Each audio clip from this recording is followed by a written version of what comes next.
இன்றைக்கி ஒரு சூப்பரான இட்லி மாவில் செஞ்ச கார பணியாரமும் அதுக்கு ஏற்ற ஒரு கார சட்னி தான் பார்க்க போகிறோம். அதுக்கு ஒரு கடாயில் எண்ணெய் சேர்த்துட்டு நல்லா ஒரு கைப்பிடி அளவுக்கு கடலைப்பருப்பு சேர்த்து வறுக்க ஆரம்பிச்சிருங்க.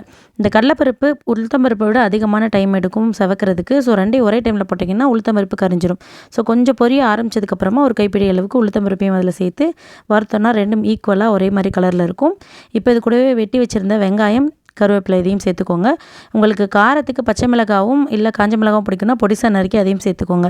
பிடிக்காதன்றவங்க ஸ்கிப் பண்ணிக்கோங்க. கூடவே கொஞ்சமாக ஜீரகமும் போட்டு நல்லா வதக்கிட்டு இதை நம்ம கரைச்சி வச்சிருந்த மாவோடு போட்டு எந்த அளவுக்கு தண்ணியாக இருக்கணும், உப்பு எவ்வளோ வேணும் அப்படின்றதையும் போட்டு சரி பண்ணி கலந்து எடுத்து வச்சுக்கோங்க.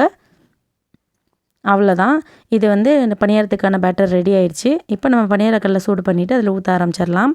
பாருங்கள், நான் ஓரளவுக்கு நல்லா திக்காக தான் வச்சுருக்கிறேன். இது ரொம்ப நான் நிறைய செய்யாதனால அளவான வெங்காயம் சேர்த்துருந்தேன். உங்களுக்கு நிறைய பிடிக்கும்னா நீங்கள் தாராளமாக சேர்த்துக்கலாம். கூடவே காய்கறி பிடிக்கும்னாலும் பொடிசா நறுக்கி சேர்த்துக்கிட்டிங்கன்னா ரொம்பவே நல்லாயிருக்கும். இது குழந்தைங்களுக்கு ஸ்நாக்குக்காக ஈவினிங்காக செஞ்சது. ஸோ அவங்க ரொம்ப விரும்பி சாப்பிடுவாங்க. இதே இட்லி மாவுலேயே நம்ம ஸ்வீட் பணியாரமும் செஞ்சுக்கலாம்.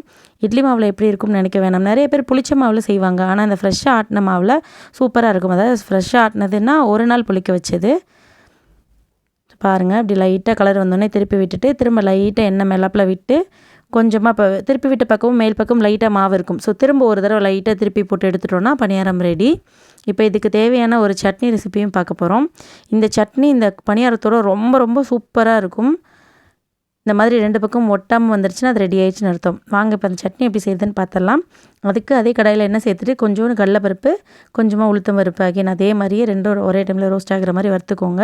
இப்போ இது கூடவே வெட்டி வச்சுருந்த வெங்காயம், வரமிளகாய் சேர்த்து வதக்க ஆரம்பிச்சிடலாம். 2 வரமிளகாய் தான் போடுறேன். இது எப்படி கார சட்னி ஆகும்னு நினைக்க வேண்டாம். இதில் நம்ம தூள் போட்டுக்க போகிறோம்.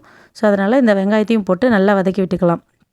இந்த வெங்காயம் கண்ணாடி பதம் வந்த உடனே இது கூட தனி மிளகாய் பொடி அதையும் கொஞ்சம் இந்த காரத்துக்கு ஏற்ப சேர்த்துக்கலாம். இது நல்ல ஒரு கலரும் கொடுக்கும், சாப்பிட்றதுக்கு நல்லாயிருக்கும் பார்க்கும்போது. ஸோ அதனால தான் இப்போ தக்காளியும் போட்டு இந்த தக்காளியில் இருக்கிற தண்ணியெல்லாம் சுண்டி போகிற வரைக்கும் நல்லா வதக்கி விட்டுக்கலாம். வதக்கி விட்டு இதுக்கு தேவையான உப்பையும் சேர்த்து நல்லா அரைச்சிட்டு வந்துடலாம். இப்போ அதே கடாயில் எண்ணெய் சேர்த்துட்டு கடுகு, கருவேப்பிலை தாளித்து அரைச்சிட்டு வந்த சட்னியில் ஊற்றி கலந்துக்கலாம். இந்த சட்னியும் இந்த பணியாரமும் ரொம்ப ரொம்ப டேஸ்ட்டாக இருக்கும்.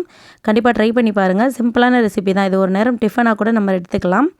ஸோ கண்டிப்பாக ட்ரை பண்ணி பார்த்துட்டு எப்படி இருந்துச்சுன்னு கமெண்ட் பண்ணுங்கள். வீடியோ பிடிச்சிருந்தால் லைக் பண்ணுங்கள். சேனலை சப்ஸ்கிரைப் பண்ணிடுங்க. பாய்.